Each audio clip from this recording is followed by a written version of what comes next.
नमस्कार मित्रांनो, मी महादेव डोळे आपलं सर्वांचं या यूट्यूब चॅनलमध्ये मनपूर्वक स्वागत करतो। तर मित्रांनो, आपली ही जी आधुनिक जगाचा इतिहास यामधील संकल्पना संज्ञा समजून घेण्याची जी सिरीज चालू आहे, या सिरीजमध्ये आज आपण राष्ट्रवाद म्हणजेच नॅशनलिझम ही संकल्पना समजून घेणार आहोत। राज्यसेवा मुख्य परीक्षेमध्ये नव्यानेच बदल करण्यात आलेला आहे। त्यामध्ये जगाचा इतिहास हा विषय समाविष्ट करण्यात आलेला आहे। तसंच UPSC मुख्य परीक्षेला सुद्धा जगाचा इतिहास हा विषय आहे। आणि बघा मित्रांनो, जगाचा इतिहास समजून घेतल्यानंतर आपल्याला आधुनिक भारताचा इतिहास सुद्धा चांगल्या पद्धतीने समजतो, जेणेकरून जगामध्ये ज्या घडणाऱ्या घटना होत्या त्याचा परिणाम भारतीय परिस्थितीवर कसा झाला हे समजण्यासाठी आपल्याला जास्तीत जास्त मदत मिळते।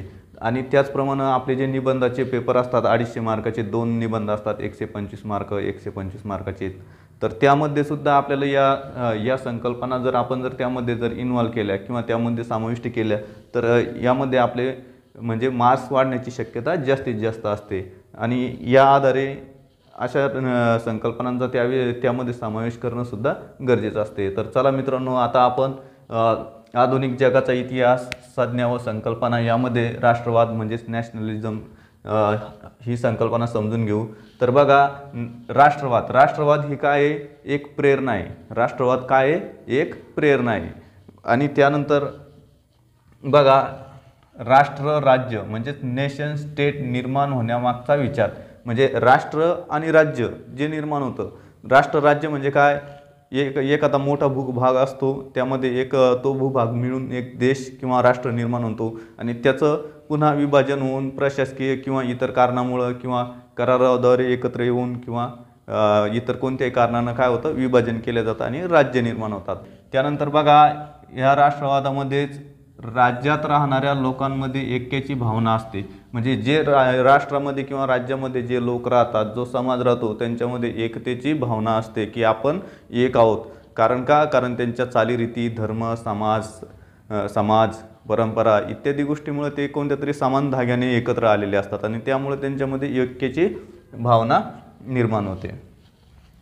त्यानंतर बघा, समाजाच्या जीवनमूल्यातून निर्माण, म्हणजे समाजाचे जे काही मूल्य असतात त्यामधून काय होते, त्यामधून हा राष्ट्रवाद निर्माण होतो। म्हणजे काय चांगलं, काय वाईट, किंवा समाजामध्ये आपल्याला राहण्याचे जे काही नीती नियम वगैरे जे समाजानं लादलेले समाजामध्ये निर्माण झालेले असतात परंपरेनुसार, त्या जीवनमूल्यामधून काय असते, राष्ट्रवाद निर्माण होतो। आणि या राष्ट्रवादामध्ये 3 महत्त्वाचे अंतर्भूत घटक असतात बघा, राष्ट्र आणि राष्ट्रीयत्व।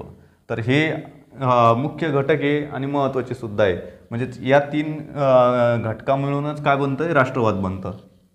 राष्ट्रवाद ही संकल्पना या 3 घटकांमधून उदयास आलेली आहे। तर राष्ट्रक म्हणजे काय हे आपण आधी समजून घेऊ। तर राष्ट्रक म्हणजे काय?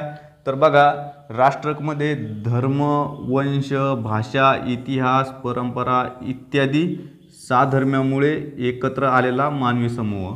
म्हणजे राष्ट्रक म्हणजे काय की धर्म, वंश, त्यानंतर इतिहास, परंपरा, भाषा इत्यादी घटकांमुळे काय एकत्र आलेला मानवी समूह जो असतो, किंवा जे लोक त्या भाषा, धर्म यामुळे जे एकत्र येतात त्यामुळे त्यांना काय म्हणतात, तो मानवी समूह म्हणजेच राष्ट्रक। त्यानंतर बघा, राष्ट्र निर्मितीची प्रारंभिक अवस्था। राष्ट्रक ही काय आहे? तर राष्ट्रक ही राष्ट्र निर्मितीची प्रारंभिक अवस्था आहे। म्हणजे आधी राष्ट्रक अस्तित्वात असते आणि राष्ट्रकामधून राष्ट्रवादाची निर्मिती होते। तो राष्ट्र म्हणजे काय? तर राष्ट्र म्हणजे काय बघा, हे वरील समान घटक यामुळे एकत्र आलेल्या सर्वांना आपले स्वतंत्र राज्य असावे ही भावना निर्माण होते। म्हणजे हे जे धर्म, वंश, भाषा, इतिहास, परंपरा इत्यादी साधर्म्य इत्यादी जे घटक आहे, तर त्या घटकामुळे काय होतं की सर्वांना त्या घटकामुळे एकत्र आलेला जो मानवी समूह आहे त्यामुळे त्यांना काय वाटतं की आपलं एक राज्य, स्वतंत्र राज्य असावं, आणि त्यामुळे ही भावना निर्माण होते। म्हणजे राष्ट्र ही भावना त्यामुळे निर्माण होते।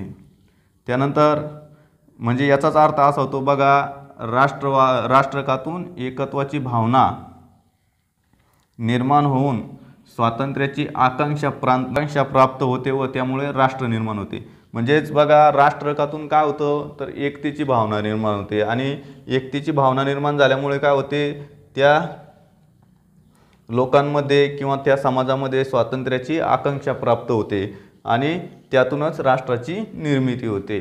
त्यानंतर बघा आता तिसरा मुद्दा जो आहे तो आहे तिसरा महत्त्वाचा घटक राष्ट्रीयत्व। राष्ट्रीयत्व म्हणजे काय, आपण जेव्हा बघतो विविध ठिकाणी आपल्याला राष्ट्रीयत्व विचारलं जातं, म्हणजेच आपलं इथं भारतीय ऑप्शनमध्ये। तर राष्ट्रीयत्व म्हणजे काय, तर बघा आता आपण ते समजून घेऊ। आपण सर्व एक आहोत असे एखाद्या लोकसमुदायाला वाटणे हा राष्ट्र निर्मितीचा मूलाधार आहे व त्यातून राष्ट्रीयत्व विकसित होते।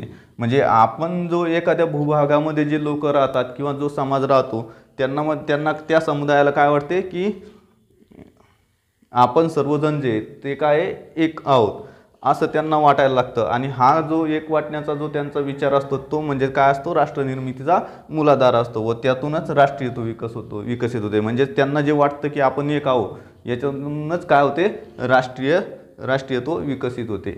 आता बघा राष्ट्रवाद काळाच्या ओघात काय झालेलं आहे, राष्ट्रवाद ही संकल्पना बदलत गेलेली आहे। तरी कोणत्या तरी समान धाग्याने लोकसमूह एकत्र येत गेले। यामध्ये धर्म, वंश, भाषा, संस्कृती इत्यादी घटक प्रबळ ठरते। तर बघा काळाच्या ओघामध्ये काय झालेलं आहे की राष्ट्रवाद ही संकल्पना बदलत गेलेली आहे। म्हणजे 19व्या शतकातला राष्ट्रवाद, त्यानंतर आता 20व्या शतकातला राष्ट्रवाद, त्याआधीचा जो राष्ट्रवाद होता यामध्ये कालानुसार बदल झालेला आहे। आणि यामध्ये जे प्रबळ घटक आहे ते कोणते घटक आहे, तर धर्म, वंश, भाषा व संस्कृती इत्यादी घटक काय प्रबळ आहे। कारण हे घटक जिथं जिथं समान असेल त्यांच्यामध्ये एकत्वाची भावना निर्माण होते। तर बघा राष्ट्रवादामध्ये काय, परत राष्ट्रवादात व्यक्तीची आपल्या राष्ट्र राज्याप्रती असलेली राजकीय निष्ठा व प्रतिबद्धता अभिप्रेत असते। म्हणजे राष्ट्रवादामध्ये व्यक्ती ज्या राष्ट्रामध्ये राहतो त्या राष्ट्राप्रती किंवा राष्ट्र राज्याप्रती त्याची राजकीय निष्ठा आणि प्रतिबद्धता अभिप्रेत असते। म्हणजे तो राज्याशी आणि राष्ट्राशी एकनिष्ठ असला पाहिजे। त्यानंतर राष्ट्रवादाची सामान्य व्याख्या करता येत नाही। खरं तर राष्ट्रवादाची सामान्य व्याख्या का करता येत नाही, कारण ती संकल्पना काळानुसार बदलत चाललेली आहे। म्हणजे जुन्या संकल्पना मागं पडतात, त्यामध्ये नवीन काहीतरी मिळवल्या जातं आणि नवीन काहीतरी उदयाला येतं। मग त्यामुळं काय होते की राष्ट्रवादाची अशी एक सर्वमान्य अशी व्याख्या करता येत नाही। कारण राष्ट्रवाद हा काय सापेक्ष संकल्पना आहे। राष्ट्रवाद काय एक सापेक्ष संकल्पना आहे। सापेक्ष संकल्पना म्हणजे काय की ती कालानुसार बदलते। तर बघा आता त्यानंतर आपण बघू काही व्याख्या बघू राष्ट्रवादाच्या। तर बघा पहिली व्याख्या बघू आपण, आपल्या सार्वभौम आणि स्वतंत्र राजकीय अस्मितेबाबत जनमानसात असलेली भावनात्मक जाणीव। तर बघा आपल्या सार्वभौम आणि स्वतंत्र राजकीय अस्मितेबाबत जनमानसात असलेली भावनात्मक जाणीव म्हणजेच एखादं स्वतंत्र किंवा सार्वभौम जे राजकीय जे राष्ट्र असतं त्यामध्ये त्यांच्या त्या ठिकाणी राहणाऱ्या लोकांमध्ये जनसमुदायामध्ये जी राजकीय अस्मितेची भावना असते आणि ते राजकीय भावनात्मक जी जाणीव असते, राजकीय अस्मितेची भावनात्मक जाणीव जी असते त्यालाच आपण काय म्हणू शकतो, राष्ट्रवाद म्हणू शकतो। त्यानंतर बघा किंवा राष्ट्रवादाची व्याख्या दुसरी अशी सुद्धा करता येईल आपल्याला, राष्ट्रवाद म्हणजे देशाभिमान व राष्ट्रीयतेचे भावनिक उत्कट एकत्व होय। राष्ट्रवाद म्हणजे काय दिलेलं आहे इथं, देशाभिमान व राष्ट्रीयतेचे भावनात्मक उत्कट एकत्व होय। म्हणजेच एखाद्या देशामध्ये राहणारे जे लोक असन त्यांच्यामधला जो देशाभिमान असणं सुद्धा गरजेचं आहे आणि राष्ट्रीयतेचं भावनात्मक एकत्व असणं सुद्धा महत्त्व आहे। म्हणजे ते भावनिक दृष्ट्या सुद्धा जवळ असावे किंवा भावनिक दृष्ट्या एकत्र असावे। त्यानंतर बघा तिसरी व्याख्या बघू आपण, आपल्या राष्ट्रपती असणाऱ्या राजकीय निष्ठेची जाणीव असणारी मनोअवस्था। तर राष्ट्रवाद ही काय एक मनोअवस्था आहे, पण कोणती मनोअवस्था आहे की आपल्या राष्ट्राप्रती असणाऱ्या राजकीय निष्ठा, म्हणजे राष्ट्रपती राजकीय निष्ठा असण्याची जी जाणीव असणारी मनोअवस्था आहे त्यालाच काय म्हणता येतं, राष्ट्रवाद सुद्धा म्हणता येतं। आणि राष्ट्रवादामध्ये त्यानंतर महत्त्वाचा मुद्दा म्हणजे मातू पितृभूमीबाबतचे प्रेम हा महत्त्वाचा घटक आहे। म्हणजेच ज्या राष्ट्रामध्ये जो एखादा जनसमुदाय असतो किंवा तो जनसमुदाय राहतो, लोक राहतात, त्यांना आपल्या मातृभूमीबद्दल पितृभूमीबद्दल प्रेम असणे हा महत्त्वाचा घटकसुद्धा असतो। त्यानंतर प्राचीन, मध्ययुगीन आणि आधुनिक काळात राष्ट्रवादाचे स्वरूप बदलत गेले। म्हणजेच प्राचीन काळामध्ये राष्ट्रवादाचं स्वरूप वेगळं होतं, मध्ययुगीन काळामध्ये सुद्धा वेगळं होतं आणि आता आधुनिक काळामध्ये राष्ट्रवादाचं स्वरूपसुद्धा वेगळं झालेलं आहे। आता राष्ट्रवादातील महत्त्वाचे घटक काय आहेत तर बघा, त्यामध्ये राष्ट्रवाद म्हणजे भौगोलिक एकता, म्हणजे जो राष्ट्राचा भूभाग आहे तो त्यामध्ये एकता असली पाहिजेत। त्यानंतर धर्म म्हणजे तिथं राहणारे लोकांचा जो धर्म आहे तो सुद्धा महत्त्वाचा घटक आहे। त्यानंतर तिथं कोणत्या वंशाचे लोक राहतात ते सुद्धा महत्त्वाचं आहे। त्यानंतर अजून त्यामध्ये त्या राष्ट्रामध्ये बोलली जाणारी भाषा हा सुद्धा महत्त्वाचा घटक आहे। त्यानंतर समान संस्कृती म्हणजे त्यांची संस्कृतीमध्ये जे काही साधर्म्य असतं तो सुद्धा एक महत्त्वाचा घटक आहे। त्यानंतर परंपरा, इतिहास व राजकीय समानता म्हणजे त्या देशामध्ये कोणत्या परंपरा अस्तित्वात आहे, त्यानंतर त्या देशाचा किंवा राष्ट्राचा इतिहास काय आहे, त्यानंतर राजकीय समानता काय आहे इत्यादी हे राष्ट्रवादातील महत्त्वाचे घटक आहे। त्यानंतर आता आपण महत्त्वाची संकल्पना बघू, अतिरेकी राष्ट्रवाद।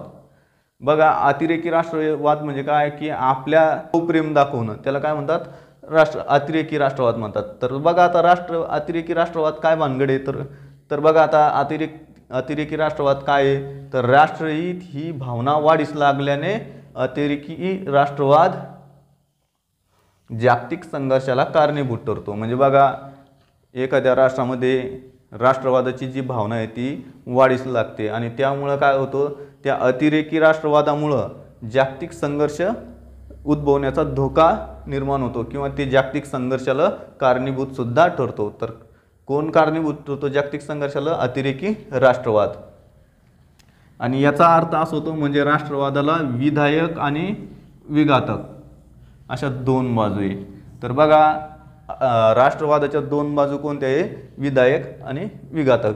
विधायक म्हणजे चांगल्या आणि विघातक म्हणजे ज्याचा वाईट परिणाम होतो ते किंवा ज्यामुळे तर विधायक म्हणजे चांगले आणि विघातक म्हणजे वाईट। तर बघा, आता आपण या व्हिडिओमध्ये काय शिकलो त्या सर्वांचं मी इथं एक चार्ट बनवलेला आहे। तर बघा, आपण राष्ट्रवाद ही संकल्पना पाहिली, राष्ट्रवादामधील मुख्य घटक पाहिले तर मुख्य घटक कोणते, राष्ट्र, राष्ट्रिक आणि राष्ट्रीयत्व। तर राष्ट्र ही एक प्रारंभिक अवस्था असते आणि याच्यामध्ये काय असतं, मानवी समूहाचे एकत्र येणे। या याच्यामध्ये काय येतात, मानवी समूह एकत्र येण्याला सुरुवात होते। त्यानंतर राष्ट्रिक म्हणजे काय तर स्वतंत्र राज्य असावी अशी एक भावना निर्माण होते। तर बघा, इथं लिहिलेलं सुद्धा आहे, राष्ट्र म्हणजे मानवी समूह किंवा स्वतंत्र राज्य असावे अशी एक भावना निर्माण होते। त्यानंतर राष्ट्रीयत्व म्हणजे काय तर आपण एक आहोत या राष्ट्रीयत्वामध्ये ही भावना विकसित होते। त्यानंतर बघा, इतर घटकमध्ये राष्ट्रवादाचे इतर घटकामध्ये भौगोलिक एकता, धर्म, वंश, भाषा, संस्कृती, परंपरा, इतिहास व राजकीय समानता हे इतर घटक त्यामध्ये आहेत। मुख्य घटक कोणते, राष्ट्र, राष्ट्रिक आणि राष्ट्रीयत्व। त्यानंतर राष्ट्रवादाच्या बाजू कोणत्या आहेत, विघातकपणे आणि विधायकपणे। विधायक म्हणजे चांगल्या आणि विघातक म्हणजे वाईट, आणि वाईट याच्यामध्येच काय अतिरेकी राष्ट्रवाद आहे। आणि अतिरेकी राष्ट्रवादामुळे काय होतं, जागतिक संघर्ष निर्माण होतो। तर मित्रांनो, अशा पद्धतीनं आपण आज या व्हिडिओमध्ये राष्ट्रवाद ही संकल्पना समजून घेतली। धन्यवाद।